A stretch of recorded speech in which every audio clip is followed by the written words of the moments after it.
la motricité libre. Vous avez été quelques-uns à me répondre en Insta Story, à me dire que la motricité libre vous intéressera en vidéo. Donc c'est parti.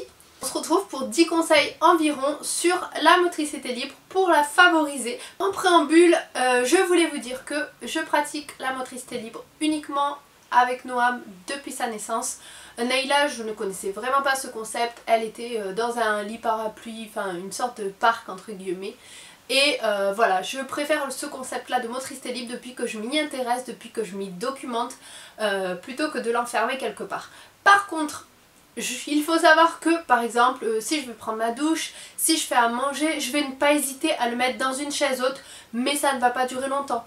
Pour prendre ma douche, ça va durer 5 minutes, vous savez les douches des mamans quoi, quand vous êtes tout seul, en 5 minutes c'est réglé, et je le mets pour qu'il soit en sécurité dans la chaise haute. En tout cas c'est mon point de vue, ça peut être le point de vue, ça ne peut ne pas être le point de vue de tout le monde, mais en tout cas c'est le mien. Sur mon téléphone, voilà, j'ai noté 10 petites façons de favoriser la motricité libre, donc je vais vous en parler. Donc la première c'est voilà, des vêtements souples. Avoir des vêtements souples qui favorisent son développement, qui favorisent le fait qu'il puisse bouger. Deuxièmement, la sécurité. On essaye de refaire un petit peu son salon par exemple.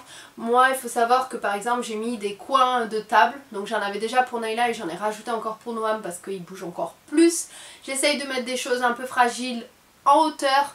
J'essaye de favoriser un petit peu en fait tout ce qui est objet qui peut toucher vers le bas et objet qui ne peut pas toucher vers le haut. Certes c'est pas simple, voilà, on essaye de faire en sorte que bébé puisse toucher quand même à tout, mais dans la limite en fait de la sécurité, donc les cache-prises etc. Voilà, n'hésitez pas à avoir ce genre de choses chez vous. Troisième conseil pour favoriser la motricité libre, c'est être pieds nus. Il faut que vos enfants soient pieds nus, ça c'est primordial. À la maison, même quand il fait froid, alors vous allez me dire ouais j'ai peur qu'il attrape froid. Alors si vous avez peur vraiment qu'il attrape froid, vous avez des chaussons en cuir souple. Vous pouvez également éventuellement avoir des chaussons en cuir souple pour la maison ou pour dehors. Moi je sais que pour dehors, pour le parc par exemple, vu qu'il fait frais maintenant, j'hésite pas, je lui mets les chaussons en cuir souple. J'avais acheté chez T-Shoops d'ailleurs, donc si vous voulez je vous mettrai les références en barre d'infos. Vous en avez également dans d'autres sites, mais moi vu que pour Naïla j'avais opté pour cela, j'ai continué voilà, avec la même marque parce que je les connais et que voilà, je fais totalement confiance. Si vraiment aussi vous avez des chaussettes antidérapantes, je suis pas très pour les chaussettes, mais ça m'arrive de lui en mettre et en général j'essaye de trouver des chaussettes antidérapantes pour pas qu'ils glissent. Voilà, parce que les chaussettes en fait, les bébés ils ont pas de très bons appuis, c'est pour ça qu'on dit qu'il faut vraiment qu'ils soient pieds nus pour la motricité libre.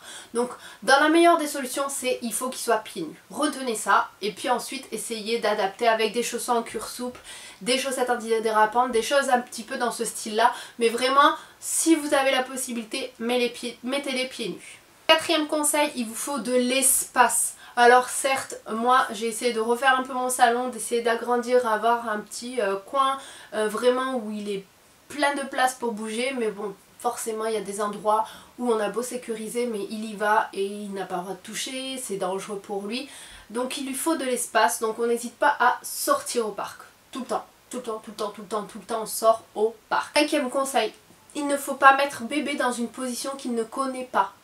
Au tout début quand il est bébé ça sera sur le dos, il ne connaît que cette position et on le mettra que comme ça. Quand ensuite il va savoir se mettre à plat ventre, donc se retourner, dos, ventre, dos, etc. On pourrait le mettre sur le ventre. On le mettra sur le ventre et à ce compte-là il se retournera, dos, ventre, etc. Il faut toujours le mettre dans une position qu'il connaît. Au départ le dos, ensuite on pourra le mettre à plat ventre. Assis c'est que quand lui-même sait s'asseoir, on va pas le mettre assis avec des coussins autour. Vous inquiétez pas, j'ai moi-même fait l'erreur avec Naïla. Mais vraiment maintenant, voilà, c'est ce que j'applique avec Noam.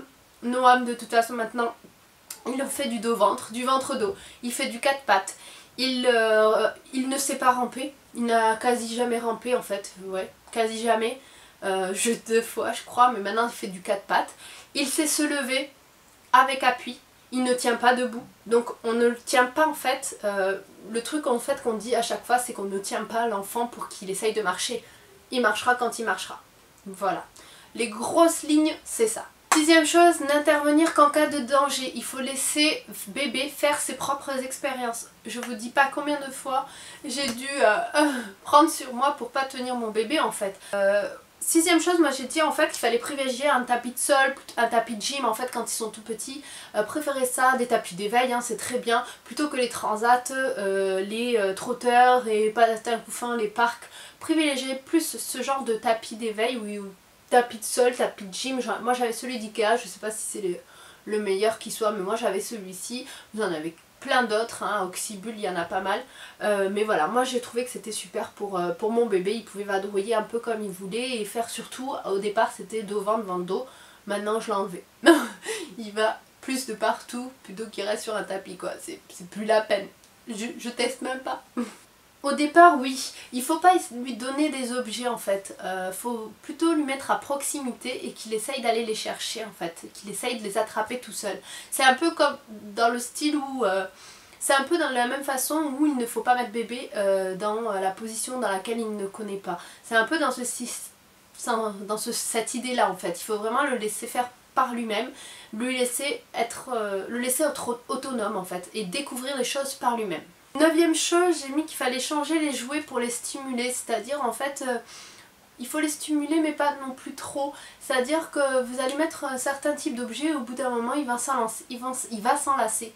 Donc n'hésitez pas à les prendre, les ranger et en sortir de nouveau et puis les rechanger etc. à chaque fois pour stimuler en fait son envie d'y aller, son envie de je vais aller les chercher, je vais me déplacer pour l'attraper. Si vous lui donnez, il va pas bouger hein.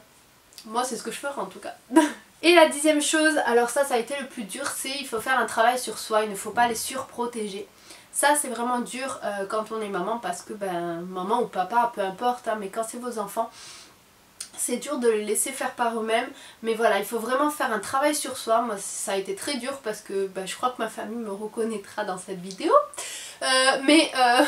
Voilà, Neila je l'ai surprotégée beaucoup et en fait il faut vraiment laisser son enfant faire ses propres expériences, ne pas les surprotéger. Il tombe, oui, il tombe.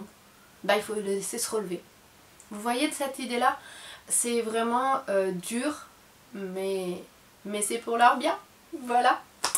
En tout cas, tout ce qu'il faut retenir de cette vidéo, je vous ai donné 10 petits conseils, sachez qu'il y en a d'autres, mais le principal c'est de sécuriser l'environnement de bébé tout en le laissant autonome, libre de ses mouvements et faire ses propres expériences, découvrir par lui-même, voilà, faire sa vie.